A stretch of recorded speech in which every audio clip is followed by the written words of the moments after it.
Ассалаумағалейкум, 31-ші арнаның тікелей эфирінде Информбюро жаңалықтары. Студияда Болат Мүрсәлім.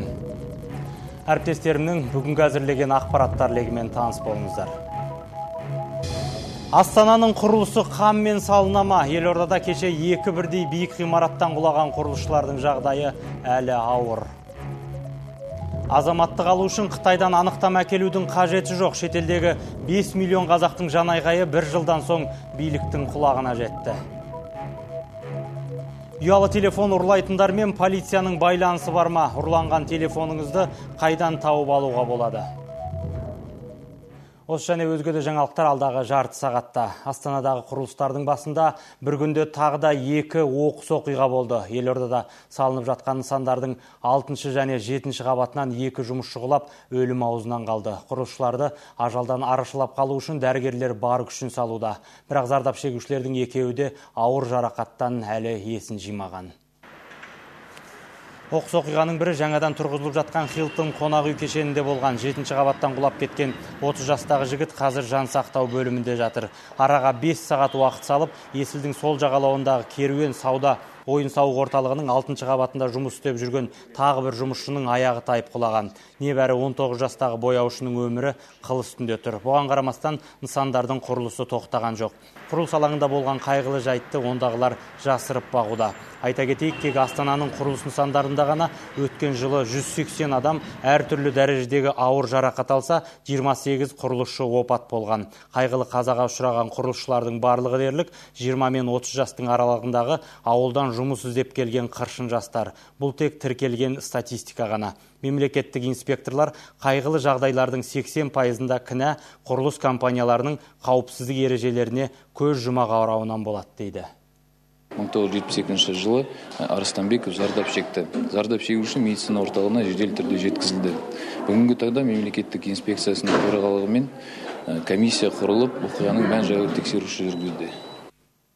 Ал Алматыда құрылысқа байланысты қиян-кескі шайқас қаланың қақ ортасында басталды. Жеке кәсіпкер мен тұрғындар арасындағы жерге талас тартысты қарқын алған. 7 сотық жерге гүл базарын саламын деп сақадай сай отырған жер иесі қолында мемлекеттің берген құжаттары бар екенін алға тартады. Тұрғындарда тартынып қалмақ емес. Теректерін талдап тұрып еккен жерімізге құрылыс жүргізбейміз деп бекініп отыр.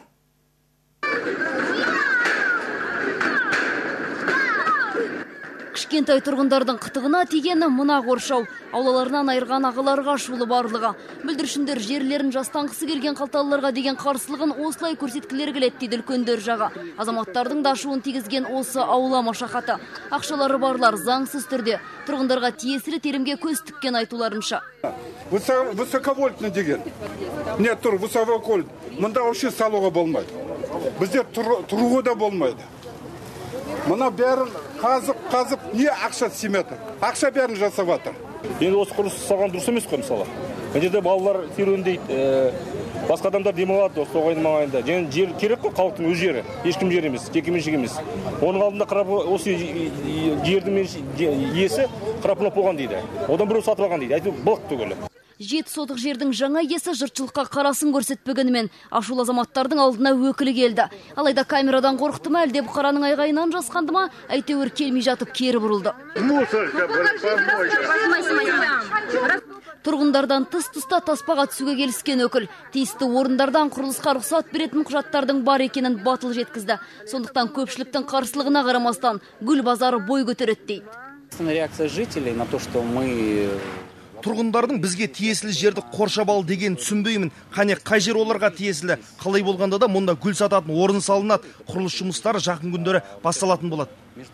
Алматыдағы аулаларға құрылыс салынбайды деген сәулет құрылыс мекемесіндегілер қолдарындағы 4 құжатты санап тұрып көрсетті. Жаңа қожайынға қала ортасындағы теректі жер теліміне құрылыс салуға рұқсат беретін қағазды мемлекеттің өзі беріпті. Вот самый главный документ – акт на право частной собственности. Жерге иелік беретін ең маңызды құжат осы. Гүл базарына құрылыс жұмыстарын жүргізуге болатыны жазылған мына қағазды мемлекеттің өзі берген. Бізде де рұқсатымыз бар. Тұрғындардың талабы еш негізсіз. Өз қолымызбен отырғызған ағаштарды кесіп, ауламызды қоршап алды деген азаматтар Бостандық аудандық сотына шағымда түсірген. Енді серуендейтін жер үшін күрес құзырлы органдардың қатысуымен болмақ. Кімнің асыға алшысынан түседі, жеке кәсіпкердің бе, әлде жер біздікі деген жұрттың ба? Илмар Салих, Ренар Хусаинов, Танер Жусупов, Азамат Жанспаев, Информбюро, Алматы. Ал Жамбыл облысы Байзақ ауданында балабақша үшін ата-аналар аудан әкімін кінәлап отыр. Өйткені 30 миллион теңгеге жөнделуі тиіс бақшаның құрылысын жаңа әкім сез талаптарына сай емес деп тоқтатып тастаған.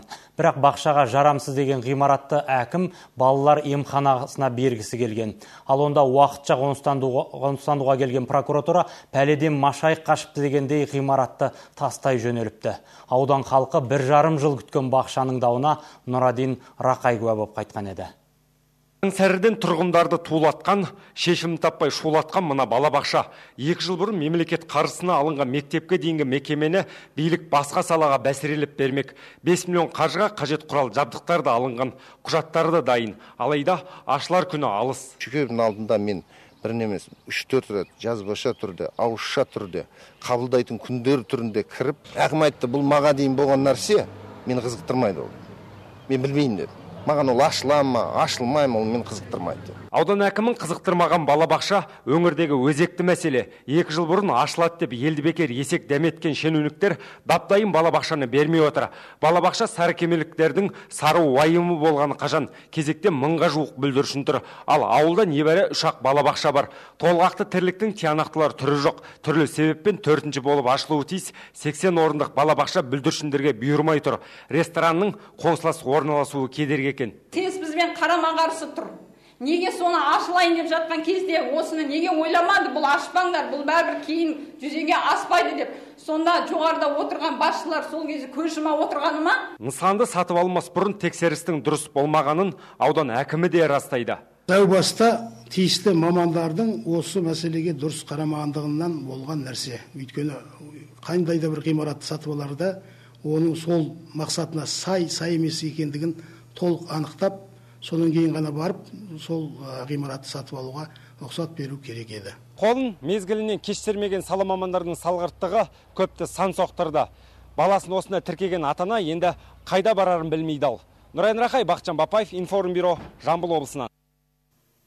Ал 1,5 миллионнан астам халқы бар Алматы қаласында қазіргі уақытта ұялы телефонның жоғалуы ең көп кездесетін ұрлыққа есептеледі екен. Және ол телефондардың түгелге дерлігі сол мезетте-ақ арзан бағаға сатылып кетеді.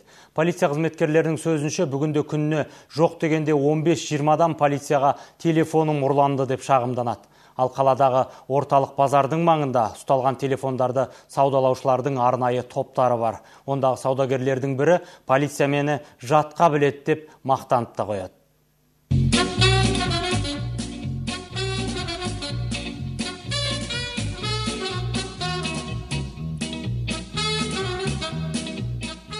Бұл камераға түсіп қалған азғана ұрлықтың беті. Ұялы телефондарды кейбір қалтаға қол салатындардың байқатпай ұрлайтыны соншалық, тіпті тұрғындардың көбі оны сезбей де қаламыз деп отыр. Автобусқа кіргенде телефоным қолымда болған, сумканың ішіне салдым. Шығар кезінде уже телефонды алып үйіме звондаған кезде телефон жоқ. Осы зеленый базарда ғой. Қалтасынан ұрлап кеткен болды. Бұл жерде ұрлап қалталарынан алып кеткен күндер болған. Ұрланған телефондардың 95% сол мезетте сатылып кетеді екен. Тіпті олардың басым бөлігі сатылатын жерде Алматы қаласында белгілі. Көк базардың мына жол бойында телефон сатам, не сатып алам деп дауыстап жіберсеңіз болды, бірден жаныңызға 4-5 жігіт үймелей кетеді. Қарындас, мынандай менде бар, 20 мың қалатын болсаңыз, дәл осы состояниеде. Мынаны аласың ба? Бұл қандай? Қалай? Галакс. 2 жыл бойы бұл кәсібін дөңгелетіп жүрген мына азамат Медеу ауданның учаскелік полицейі мені жатқа біледі деп мақтанып қалды. Саудаласпай қоймайтын бұл жігіттердің ұсынатын ұялы телефондарының бағасы дүкендегілерден едәуір арзан. 3G бар, 3GS қап-қара осындай 16-ге қалып. 20 мың? 22 мың. Ал полицейлер ұрланған телефонды тауып бере аламыз, егер азаматтар тиісті арыз жазса ғана деп отыр. Алайда олар бұл мәселе 1-2 күнде шешіле қоймайтын айтады. Бүгінде ұялы телефондарды қолдығылы ұрлықтың 30%-ын құрап отыр. Ұрлатып алсаңыз телефонды, оған бой бермеңіз, міндетті түрде полицияға шағымданыңыз. Сонда ғана іс-әрекеттер жасай аламыз. Егер адамдар көбінесе өздері жоғалтып алып жатады, таксиде қалдырамыз дейді. Бұндай жағдайда біздің көмегіміз өкінішке орай жоқ.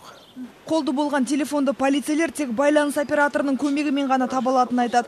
Ал ұялы байланыс операторларының мамандары пайдаланушы 15 белгіден тұратын имей кодты білсе ғана деп отыр. Аида Боранбай, Данияр Жүсіпов, Информбюро, Алматы. Ал бүгін қаржы полициясы алаяқтығымен аты шыққан ұйымдардың ішіндегі ең ірісі МММ 2011 қаржы пирамидасы деп мәлімдеді. Өйткені тек соңғы 3 жылдың өзінде пирамидаға алданғандар саны 5000-ға жуықтаған. Соның салдарынан қарапайым халық қалтасындағы 1 миллиард теңгеден қағылыпты. Что касается финансовой пирамиды. Біз қаржы пирамидасы алаяқтық жолмен тек пайда табуды көздейтінін о баста айтқанбыз. Қазақстандықтар пирамиданың қақпанына түсіп қалуы мүмкін деп. Тиісті шараны қолдану үшін құзырлы мекемеге осы күнге дейін бірде-бір адамнан шағым түспеді. МММ 2011 Қазақстанда тамырын тереңге жайып үлгерген арнайы органдар соңғы 3 жылдың ішінде осындай 17 ұйымның жұмысын тоқтатқан. Алайда қаржы пирамидасының қақпанына түсіп жатқандар әлі де көп. Бірақ олардың жолын кесуге арнайы заңның жоқтығы кедергі деді қаржы полициясының өкілі. Ұйымның жұмысына тосқауыл қою үшін тұрғындардың арыз шағымы керек. Арнайы заң қабылданбайынша қаржы пирамидасы Қазақстанда өз жұмысын еш алаңсыз жалғастыра бермек. Қаржы пирамидасы халықты ақша салып артыңнан бірнеше адам ертсең, мол пайдаға кенелесің деп үгіттеу арқылы жұмыс істейді. Ал Қызылордада газ толы цистерналары тұтастай бір кварталдың күлін көк ұшыра жаздады. Бірі 40 тонналық, бірі 10 тонналық сұйық отын таситын 2 автокөлік аяқ астынан отқа оранған.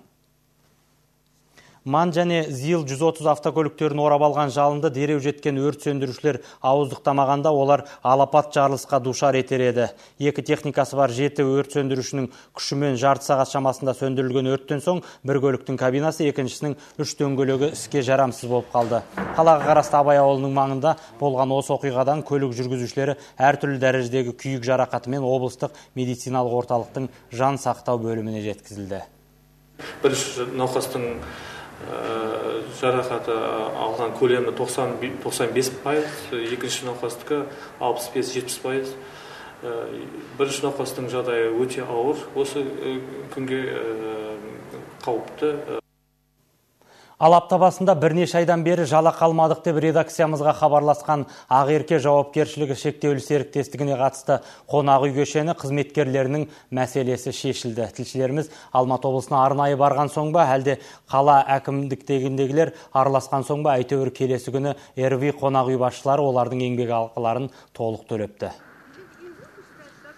Алайда арнамызға келген қонақ үй басшысының өкілдері жиналған жұрттың барлығына біз қарыз емеспіз дейді. Өйткені қызметкерлердің ішінде осыдан 3 жыл бұрын еңбек еткендері де ақыларын алмағандарын айтып көпшілікке қосылған. Оның үстіне 2 айдан ұзақ уақыт жұмыс істемегендіктердің арасында компанияға материалдық шығын келтіргендер жүр. Соның негізінде олар жалақыларын 10 есе көп мөлшерде өндіріп алған айтуларынша. Мы, конечно, глубоко извиняемся, и на сегодняшний день... Біз әрине кешірім сұраймыз. Қазір ешқандай ақшаны ұстамай, келісім шарт бойынша төледік. Жалақы туралы түсінбеушілік шешілді. Ол азаматтардың бізге деген ешқандай қарсылықтары жоқ. Тіпті көпшілігі қайта жұмысқа сұранып жатыр. Ал еліміздің азаматтығына қол жеткізе алмай жүрген қандастарымыз үшін жағымды жаңалық. Бұдан былай шетелдегі қазақтар мен олардың бала шағасы үшін азаматтық алуға қажетті құжаттар қатарынан келген елінің азаматтығынан шыққандығы туралы анықтама талап етілмейді. Арнамыз 5 миллион қазақтың көшін тоқтатқан заңдағы бір сөйлем жөніндегі мәселені жыл басынан бері билікке қарата бірнеше рет көтерген болатын. Ақыры президент қол қойған заңмен осы қателік түзетіліп отыр. Халықтың көші-қоны туралы заңының жаңа редакциясында кеткен ағатты құланды Алтай, Тибет, Гималайдың басынан табаны тасқа тілініп көшкен елдің еңсесін езді. Оған сәйкес шеттен келген қандастардан бұрын тұрған елінің азаматтығынан шыққандығы туралы анықтама қағаз талап етілді. Алайда Қытай жағы ондай анықтаманы бермейтін болып шықты. Осылайша заңның сауатсыздығы елімізге оралған қандастарымызға кесір болып тиді. Қазақстан Республикасында жемқорлыққа, құқық бұзушылыққа жол беретін әртүрлі заңнамалық актілер мен нормалардың арасында қайшылықтарды болдырмау мақсатында кейбір заңнамалық актілеріне өзгертулер мен толықтырулар енгізу туралы нөмір 15/5 заңына қол қойылды. Яғни бұл заңда бұрынғы жаңағы біз талап етілген этникалық қазақтардан талап етілген анықтаманы бұл жерде алынып тасталған. Заңдағы жайсыз өзгеріс салдарынан көш қарқыны баяулап, азаматтық берілуі ақсаңдап қалды. Алайда парламент депутаттары бұл жөнінде тіс жарып тіл қатпады. Аталмыш мәселе туралы арнамыз бірнеше мәрте дабыл қаққаннан кейін күрделі келеңсіздіктің орны толтырылды. Алайда оралман ағайын қолдан жасалған кедергілерге мұрындық болған адамдарды тауып жазалау керек деп отыр. Бұл қылмыс. Себебі заңдардан кез келген сөйлем тіпті бір өтір нүктеде себеп салынбау керек. Ал не себепті осыншама адамдардың тағдырын тәлкекке салатын осындай бір сөйлем алынып тасталды? Және бұндай адамдар не себеп жауапкершілікке тартылмайды? Түзеу керек деп.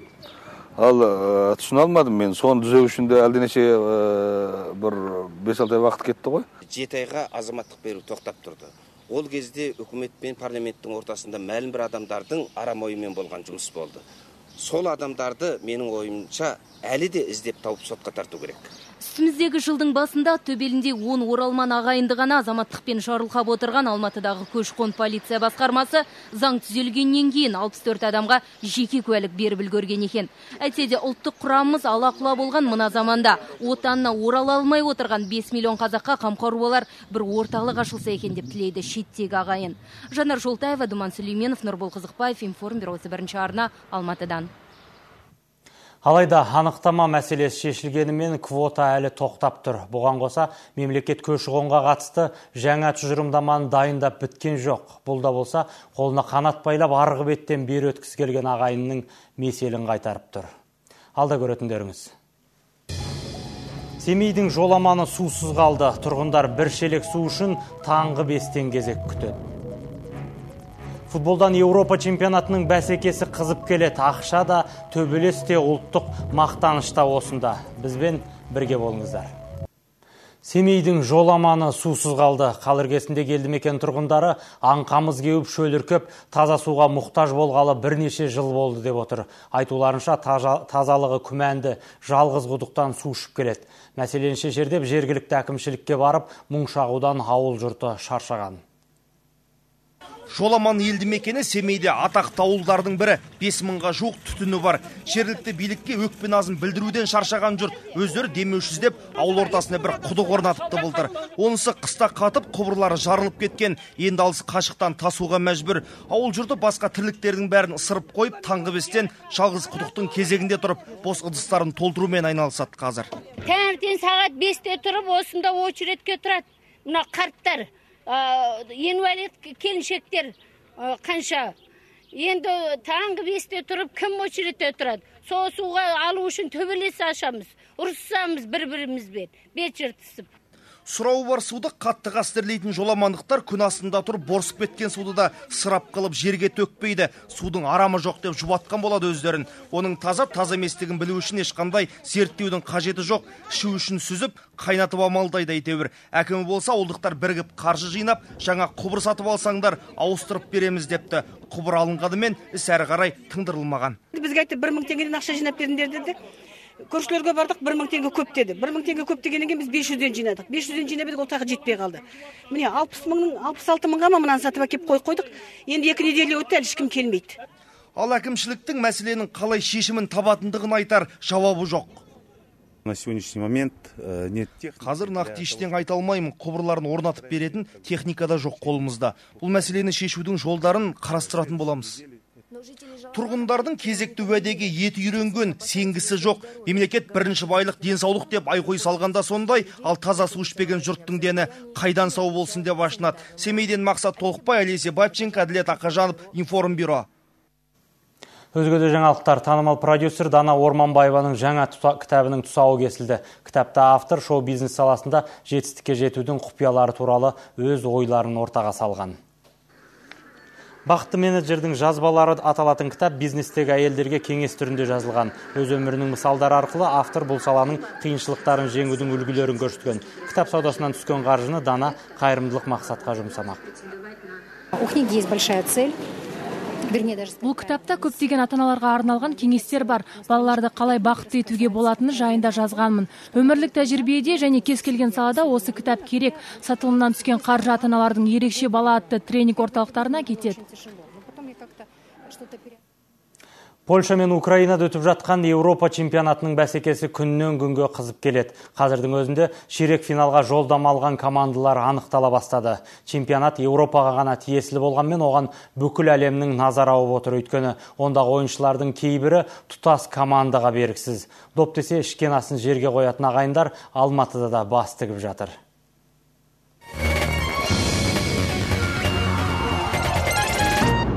Біріншіліктің бір күнін жанкүйерлер ортасында өткізу мақсатында түсіру тобымыз қаламыздағы футбол кафелерінің бірінде болып қайтты. Мұнда келген сәтте көгілдір экранда Португалия мен Дания матчы өтіп жатқанда. Бірден жанкүйерлерді әңгімеге тартып, қай командаға жанкүйер болып жатқандығын білгіміз келді. Қанат есімді мына бір қонақ Португалияға болысып жатқандығын мәлімдеп, бірақ оның түпкі мақсаты мүлде басқаша.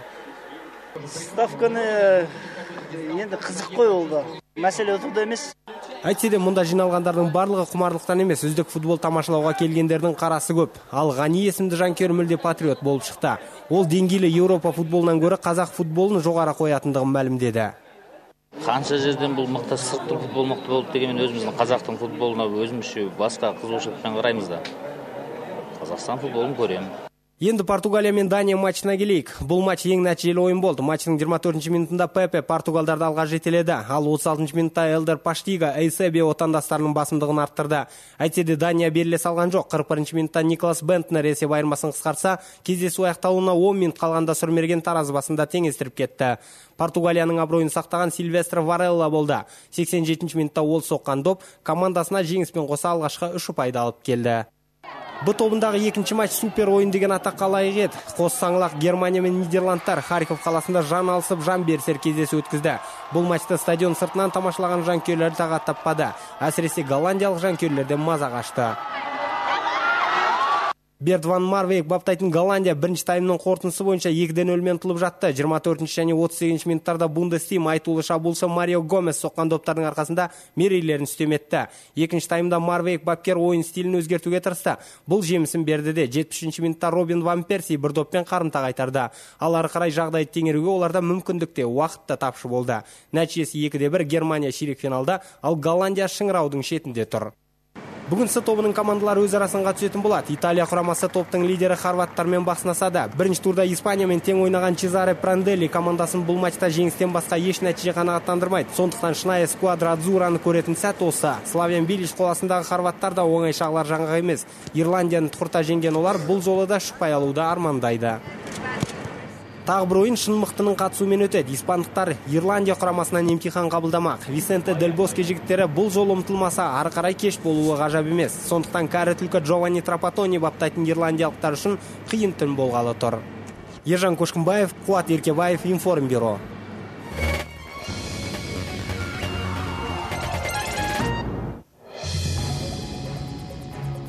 Тіліндегі жаңалықтарынан соң түріктің Фатма Гүл хикаясы. Ақпараттардың жазбаша нұсқасы 3W31 KZ сайтында. Аман, сау болыңыздар.